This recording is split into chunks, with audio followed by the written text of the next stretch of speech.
It is August 24th, 2021. This is the Wrestling Inc. podcast. I'm Glenn Rubenstein, joined by Alfred Konuwa and NYC Demon Diva Issa, here to talk about NXT, a pre-taped NXT. It wasn't live. I feel so robbed. Makes you feel more predetermined than usual, you know?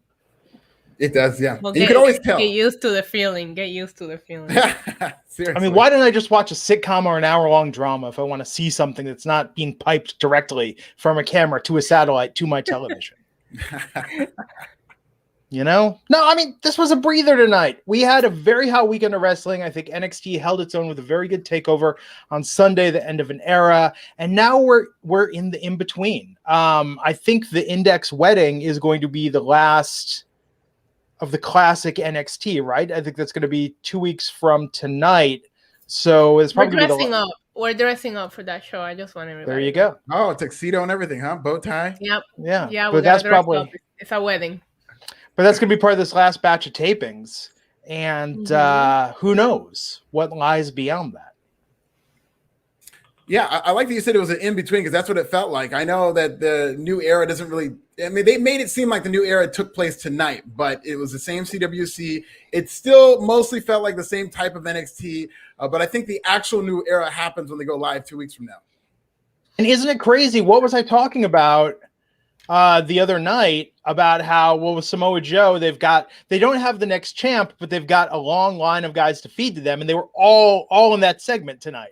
Like, yes, they were. And I thought the match was almost going to happen tonight because did Pete Dunne re-sign?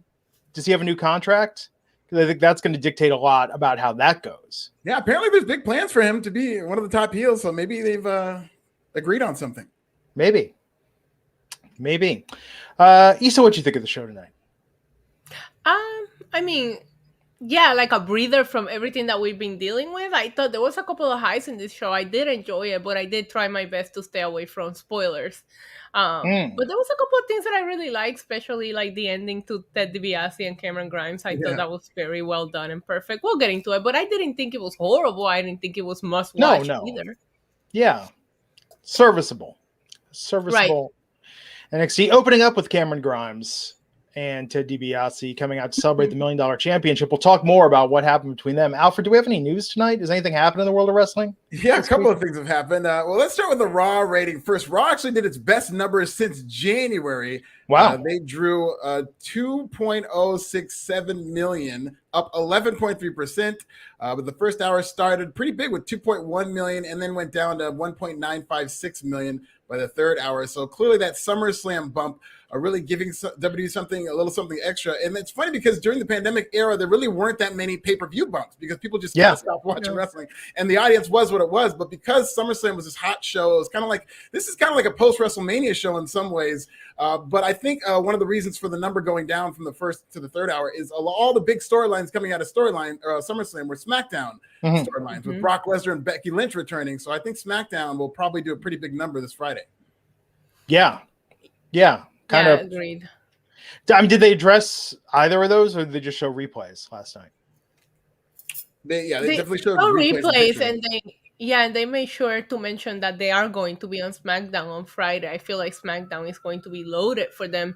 And I do think that on top of SummerSlam and the big returns that we saw at SummerSlam, I think wrestling is buzzing again. And that will give people an excuse to kind of like, well, let me see what's going on all over, not just in Dynamite because CM Punk returns, you know. So I did expect, after so much hype around professional wrestling or sports entertainment this weekend, that all of these shows are going to benefit from that. Yeah. What else we got? Well, Adam Cole is reportedly gone from WWE. So the last we saw of Adam Cole was his main event match, or a semi-main event match, against Kyle O'Reilly at NXT TakeOver 36. He did lose that match. And according to Mike Johnson, a PW insider, Adam Cole is now gone from NXT and WWE. It was reported Sunday night that this would be his last NXT match. It wasn't really made clear, or it wasn't really known as to whether or not he'd be on the main roster or gone for AEW. But for all intents and purposes, Adam Cole done with WWE and is a favorite to land AEW. Issa. I'm not surprised. I have to say, and I mean, I would assume that he did a pros and cons list and realized what's better for him, career and personal life wise. But I do think that's a big loss in WWE.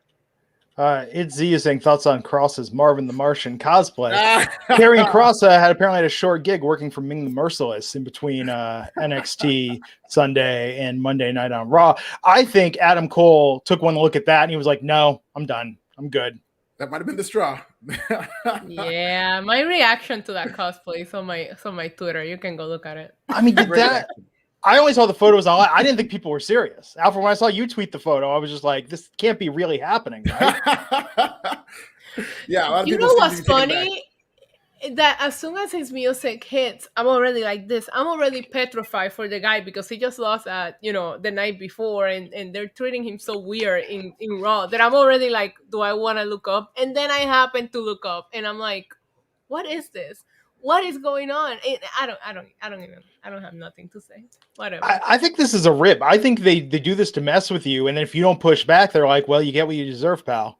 I mean, I wish that's what it was, and that'd be crazy if it was. But I think it's just one of Vince McMahon's fatal flaws is when he gets excited about somebody or when he wants to really do something with the talent, he ends up just overdoing it and almost killing it. Like, it's just like what they did with Keith Lee, where Keith Lee comes onto the main roster. There are all these big plans. They put him in that goofy costume. He had the baggy shorts. They change his music, and they just overthink these guys. And it's just a guy who had such an easy formula that was not to be screwed with, that all they've done since Karrion Kross won that title is screwed with him, and it's really unfortunate.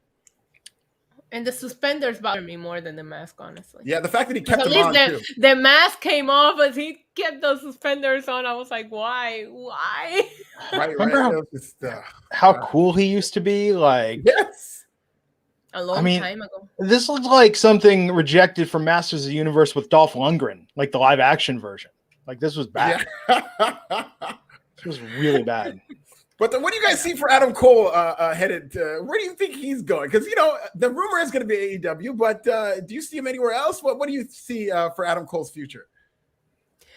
I am afraid for Adam Cole only because there's so many people coming into AEW right now that it's like, is this the right time to even go into AEW? You might get lost in the shuffle of people that are debuting and have the same luck that you would have had going to the main roster.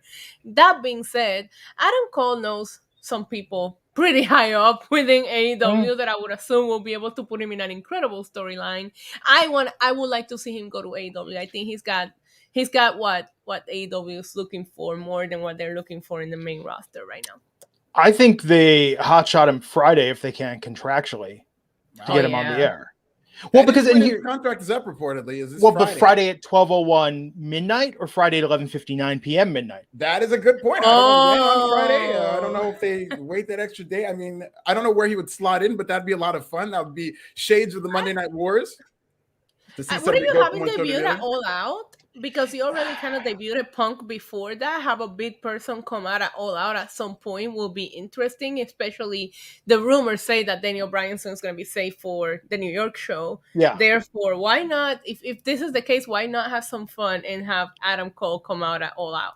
See, I think we've gotten the surprise. We had the surprise with Moxley. We've had some other debuts that were very telegraphed, right? Like Miro, I think we kind of knew that was happening.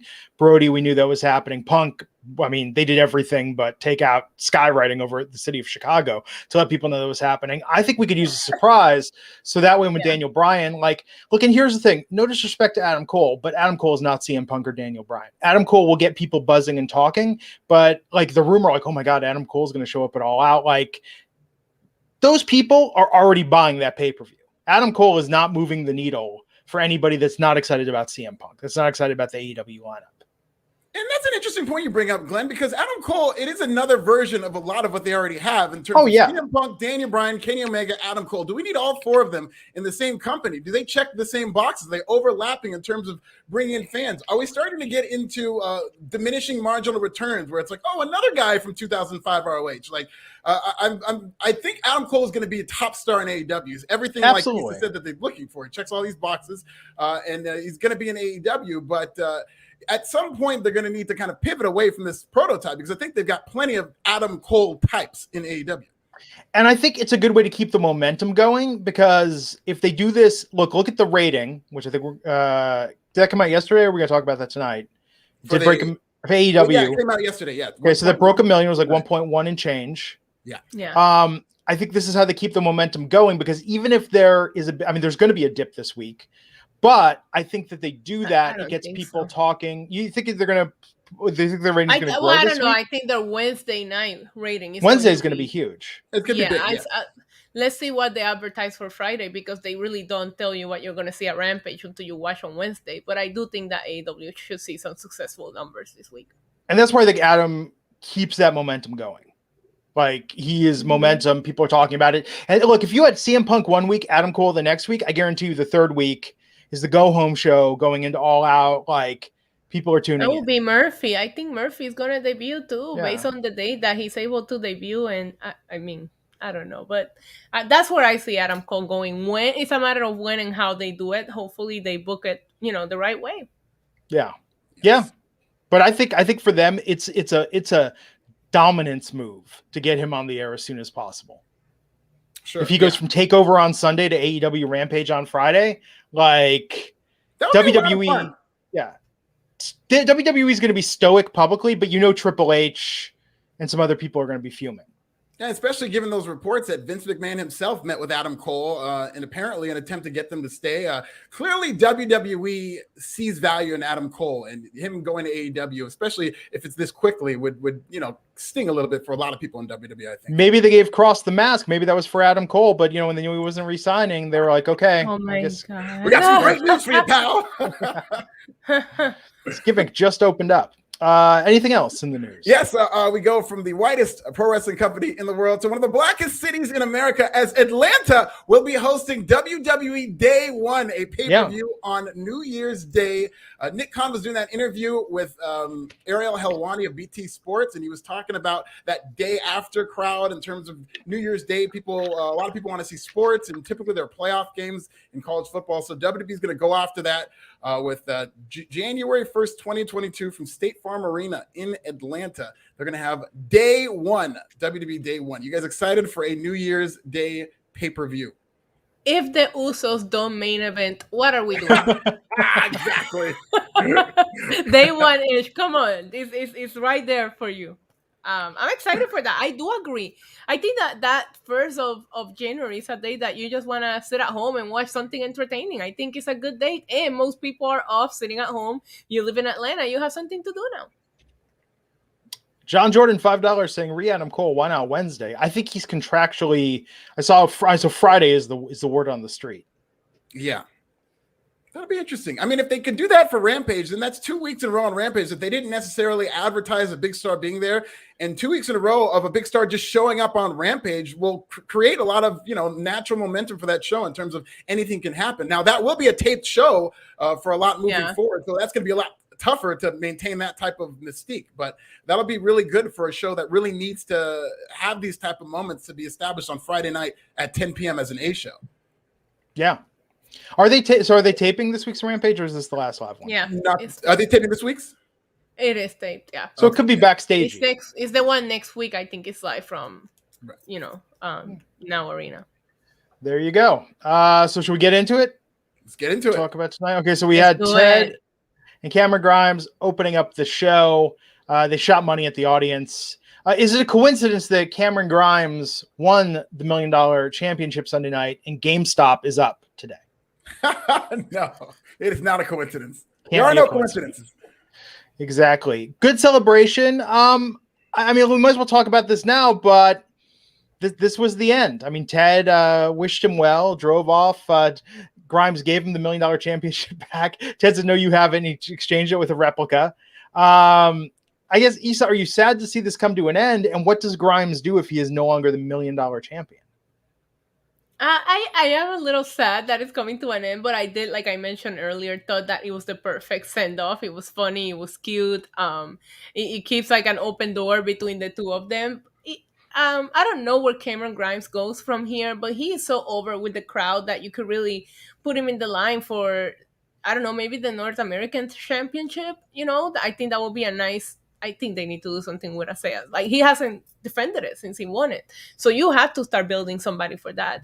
But yeah, overall, I thought both segments were very well done. I had fun watching them, and it was funny that he gave him a replica back. I thought that was hilarious. Alfred, what was very funny. I'm sorry. No, I just thought that was hilarious. Like, once a heel, always a heel. And it made it less sad that the visual of seeing Ted DiBiase leaving after all this great television they've made was kind of sad. And the fact that it ended like that made it really funny. And I like the fact that now Cameron Grimes eventually was going to outgrow that $1 million title. He can only go so far. So now hopefully he can get a little further and compete for like the North American title, cruiserweight title or whatnot, and be taken more seriously. You know what? Thinking about this, and especially with Adam Cole not going to the main roster, I think Grimes goes to SmackDown or Raw sooner rather than later. I almost think there's nothing left for him to do in NXT now. How is he going to top this? If that's the case, put him on Raw. Raw needs all the help that it can get right now. Baron Corbin needs all the help he can get on Fridays. That's on him. That's on him. Have you guys been seeing Baron Corbin's social media? Apparently he's on his way back. Yeah. He's, won a bunch of money gambling. No. He lost it all. He was that last he posted. He was at a cash only motel and he was down to 100 again. Oh no! So good. Hopefully by Friday he's gotten some money back. But we'll see. But I am living for it. I'm like, I found myself refreshing his social media earlier, and I'm like, if you would have told me, I was gonna be refreshing freaking Baron Corbin social media. But I'm telling you, I think Grimes has reached his apex, his pinnacle. LA Knight's moved on. I think Grimes might be in some tape stuff, but I see him going to the main roster unless they decide that he's just great TV. But I don't know how they top this storyline they just wrapped. This was a satisfying conclusion. Everything about this was good, the beginning, the middle, the end. But he relinquished the title. It's no longer an active title in NXT. He's not a champion anymore. LA Knight's moving on to Samoa Joe potentially, or he's at least in that mix. I don't know. I think maybe he's ready to graduate. Well, maybe creatively it would be hard to top what he's doing, but in terms of professionally, in terms of this character, like he's never really won. I don't think he's won a championship, has he? He might have won the North American title. I thought he was North American champion. I'm imagining that. He definitely has bigger fish to fry in terms of going after a title, in terms of, having a run in NXT, because, the $1 million championship is technically a title, but it's not a sanctioned title. It's more of kind of a joke. And he was doing a lot of the comedy stuff. So, I would like to see him actually kind of pursue something a little more serious in NXT. But, I'd have no problem with him going to the main roster. It's just if he was on Raw, I can almost guarantee you he'd be in the 24/7 mix because Vince would see how funny he was and he would just be a joke character. Who's North American champion right now? That is Reggie. No, not 24/7 North America. Oh, I'm sorry. Swerve Scott. It's Swerve Scott. That's right. The main event tonight. No, didn't win. He didn't win the North American title. I just looked it up. He never won it. So he hasn't won, technically speaking, any championships. Right. But so Legado del Fantasma and Hit Row are continuing. Like I've said, Cameron Grimes and Hit Row, just take my money. Like I'll buy a DVD collection of that feud. It'll be so good. But they're not going to put him in I would love to see Grimes versus Samoa Joe. That ain't happening. Like, not with the way that they're building the competition there right now. I don't know. I think it'll be very interesting. Joe has a long list. Yeah. We're going to have to take a number to face.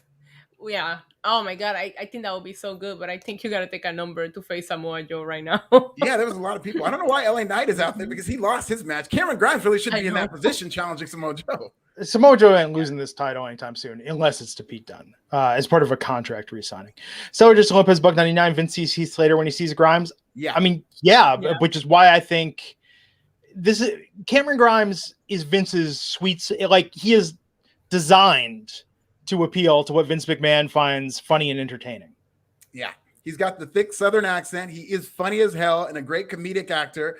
And those are all things that would get him on TV every week, but he wouldn't be chasing any titles. Yeah, no, he's like Heath Slater and Santino rolled into one. Like, Vince, I think would be big, really big on Cameron. First match tonight was Rich Holland versus Timothy Thatcher. So we had Pete Dunne out there. Pete Dunne in street clothes, man. He looked nice today. I liked his dress. Nice. His polo with all the way up, button up, invisible tie. Yeah, like he was going to lunch at a country club before or something. Yes. Rich Holland got this win. I mean, this is interesting because we had Oney Lorcan and Danny Burch run out. We had Ciampa out there. I mean, I just feel like they've got this class of like the brawler group in NXT, and it's interesting that they're all feuding with each other. Yeah. Yeah. No, very Yeah, interesting. but I found the match a little boring. Like I couldn't get into it. I think I was more interested in their partners outside of the ring than I was into the actual action in the ring, which I think is a little bit concerning. Or maybe it's just because I still don't understand why these feuds are going on, But I mean, we'll see. We'll see what happens. But I personally could not get into this match. I watched it. It was a good match, of course, but it was just like, why should I be invested? I felt it was very slow. I felt like it didn't really, do much, of anything. I don't think it was bad at all, but it was really just there. This is what I think is going to be a casualty of the new NXT. I do not think we're going to have the brawler class of smaller guys anymore. Maybe not. I mean, there are definitely smaller guys. Like we saw when we're going to get into it, win the Nxt Breakout Tournament. So clearly there's still space for smaller guys. But you know what I mean? But come on, he's a superstar. Yeah. And he's got great charisma and stuff like that, which, that's really what they should be looking for is the whole package in terms of personality wise too, regardless of size. Right. But that's a good point in terms of the brawler type that, maybe that we've been accustomed to, like a Tommaso Ciampa, maybe. I don't know if we're going to see too much of that, maybe. We did confirm, so it'll be September 14th, 3 weeks from tonight, the Index wedding on NXT. Oh, very fun. Very I can't exciting. Wait. I hope I'm invited. Would you go to Florida for that? No. Probably already been taped. They probably taped it today because they're batching these.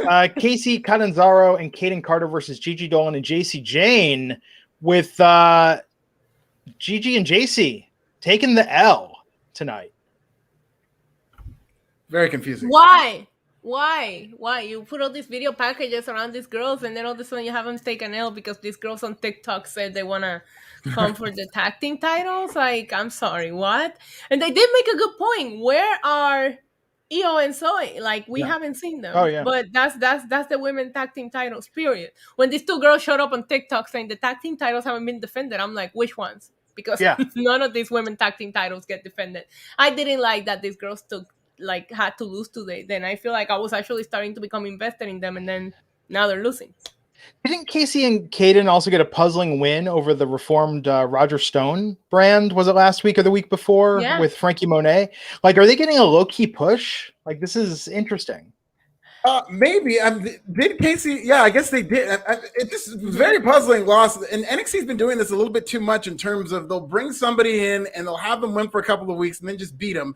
And typically they'll just disappear. They did this with Frankie Monet. They did this with Saray. They did this with Zoe Stark, where they'll go on a little bit of a run and they'll lose and just disappear. And I've seen Kaylee Ray tonight, and I'm sure they're going to do that with her at some point. And it's just very weird. How they do this with a lot of their talent. They did this with Boa tonight, where some jobbers beat them. So, like, where are we going with these storylines? I know they did something later with Mandy Rose, to where that's probably the reason that now they're going to be with Mandy Rose. But I just don't like how a lot of these people in NXT lose before it even gets started. Yeah. If these two are getting a push, maybe they do get the tag team so that you can put Io back on a singles run instead of being in a tag team that is not doing anything for her. I don't know. I'm a big fan of Io, and if she feels so wasted ever since she came back in this run right now, even though she has a championship. Well, and so interesting that they had Raquel Gonzalez come out and cut this promo. Now they're building Raquel versus Kaylee Ray, but then Frankie Monet came out and put herself over up against Raquel. So it's interesting. I don't know. Like, this really feels to me like, this is like, I don't even think they know. I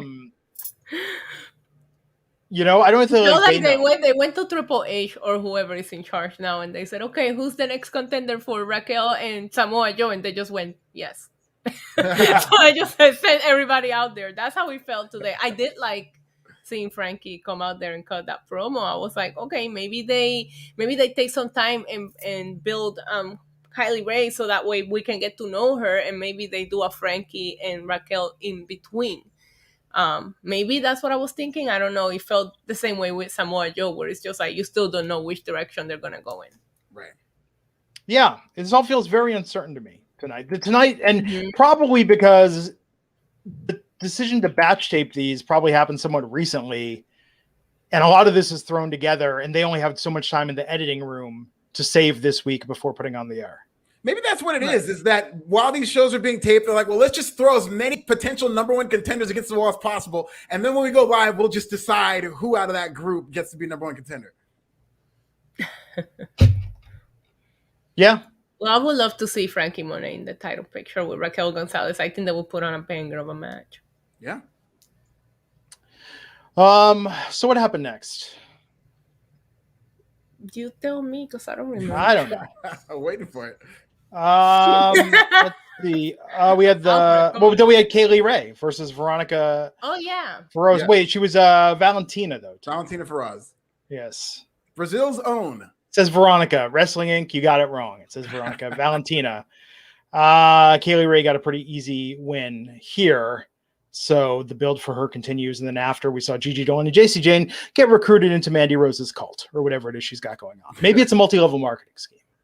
Oh, that'd be fun. Oh my gosh, she's going to start selling hair products and messaging all of her friends on Instagram. That would actually be a solid gimmick. Yeah, it would. But isn't that what all these girls on MLMs do?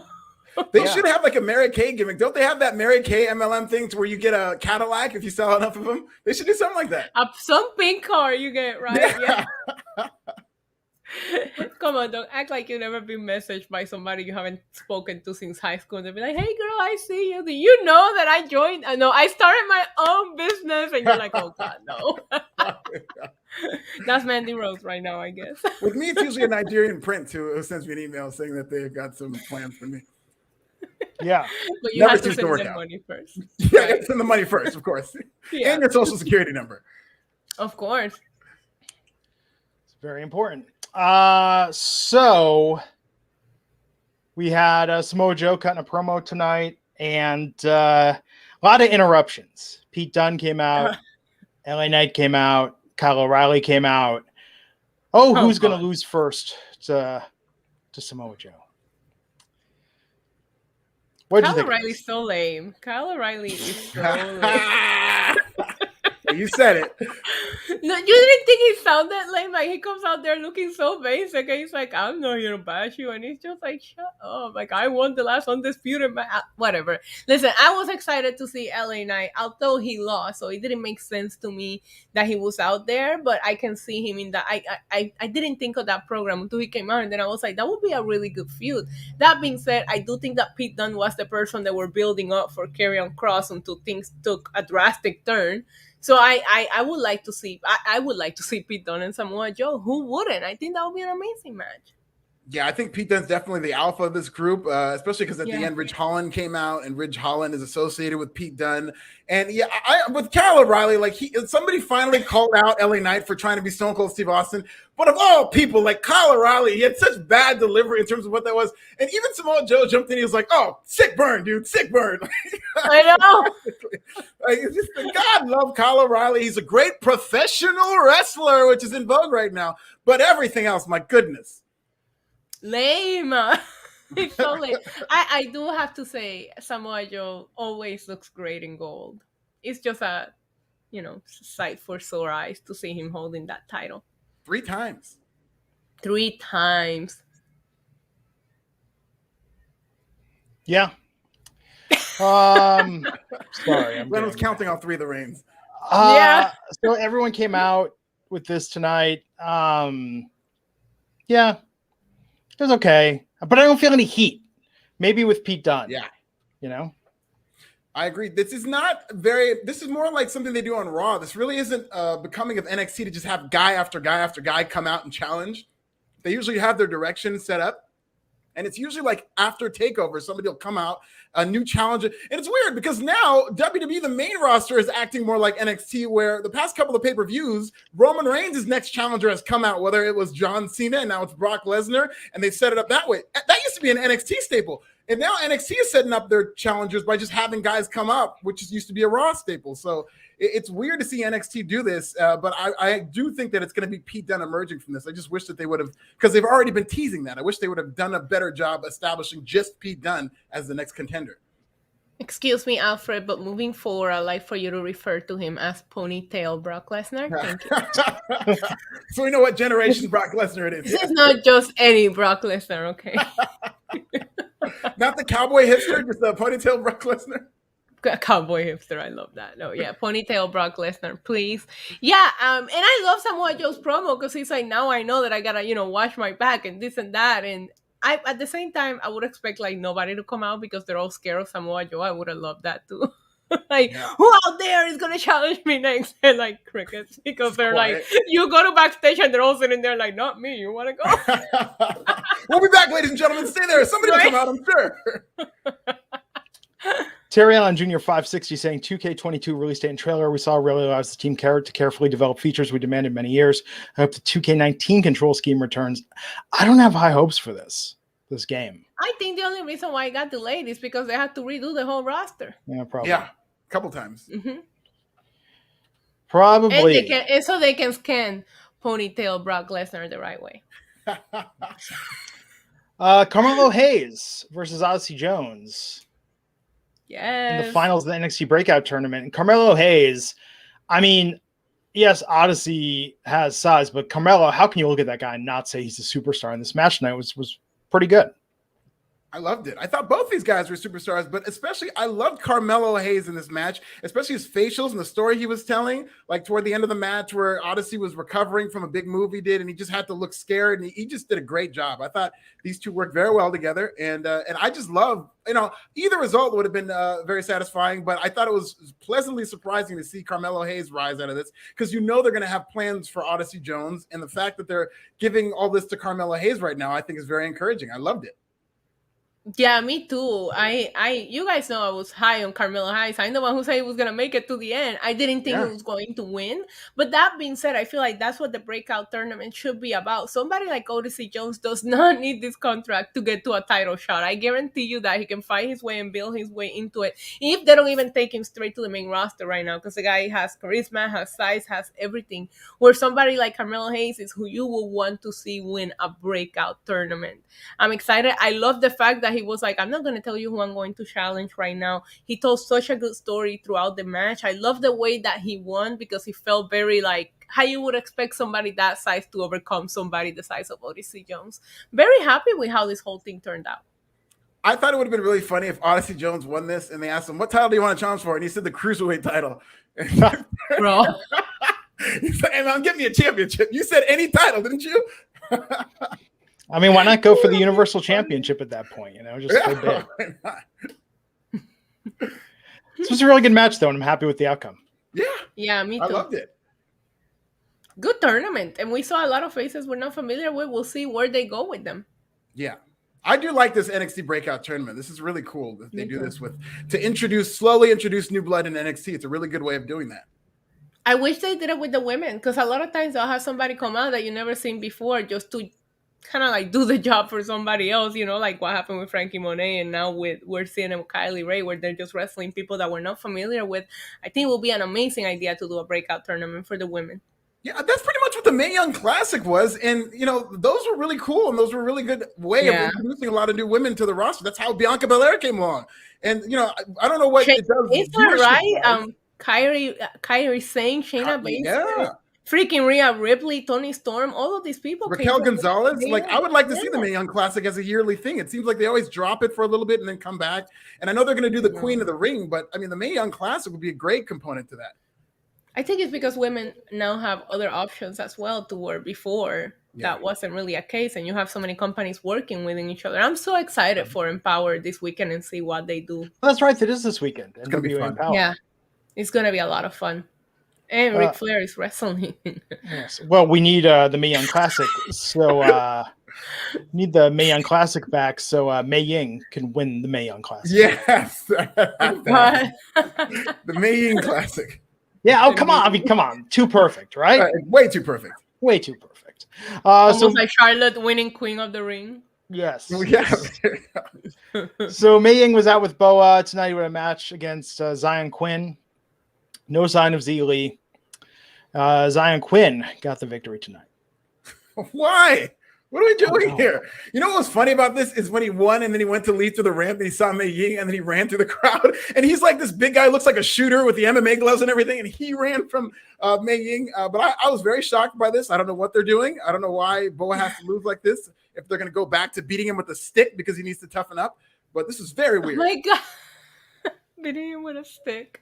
That's what they were doing. Remember agreed. when they brought them in? Yeah. Yes. It's like bleeding everything.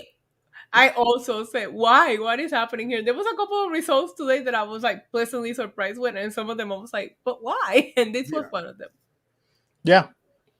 Are they going to do something with Zion Quinn, or was this more about Boa losing?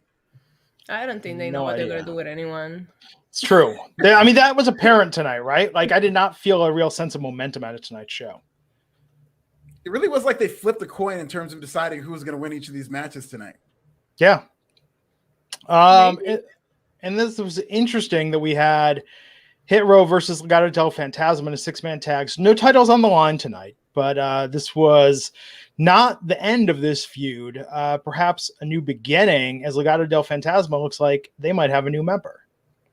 Yes. With Elektra Lopez. Elektra Lopez. It's funny, I was on our IG today earlier for strictly professional purposes. I was doing professional research. But it's great to see her in NXT. It's funny because B. Randy towered over Elektra Lopez. So it's like, okay, like, what is she going to do? This really looked very imposing. And then she pulled out that pipe. And so that was a really good touch. Yeah. What did you think of the match, Issa? The match was a lot of fun. I wasn't into this feud just because I felt like you didn't want to have either one of these teams lose, but I do think that Legado del Fantasma needed the win a lot more just because of the fact that they've lost the last 10 freaking matches in a row, you know? I think the swerve at the end, adding her to the list and kind of like using that kind of like helped it didn't make Hit Row look bad, but I still cannot get enough of Hit Row. And I'm very curious to see they're going to have these two women wrestle because I think that will be fun to see what she can do.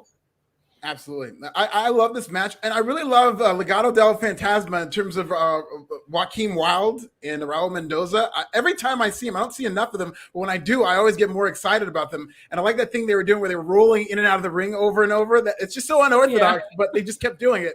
And I really liked them in the ring. They always overachieve what I'm expecting to see. So I thought this whole match was really good. And then they had that AJ Francis or Top Dollar spot where he carried all three guys at the same time. Oh my God, that was insane. I actually popped for that. I was like, this guy is such a star. Like the way he did that. He made it look so effortless. I'm like, how do you do that? He's just like walking around like he's just carrying the grocery bags, you know? Yeah, it was funny. It was what it was like. Yeah. You know, when you want to make it all in one trip, like in my case, you don't want to come back down the elevator, so you like grab everything. That's what he looked like. I thought it was very that was a very, very good power spot. I thought that was good. Mm-hmm. Yeah. This match was a lot of fun tonight. I like this feud. Not sad that the feud's continuing. I think it's still got a lot of juice. It's now starting to finally get going, I feel like, and then it's starting to get invested into it. Feels like it's been going on for a while, but it's still entertaining. No, I mean in terms of my personal interest, because like for the first half of this feud, it's like, wait, why are these two guys fighting each other? And then slowly they started telling the story. Yeah, because of the grill, yeah. Because of the grill and the mask. But they're now starting to really add some parts to it, and I like it.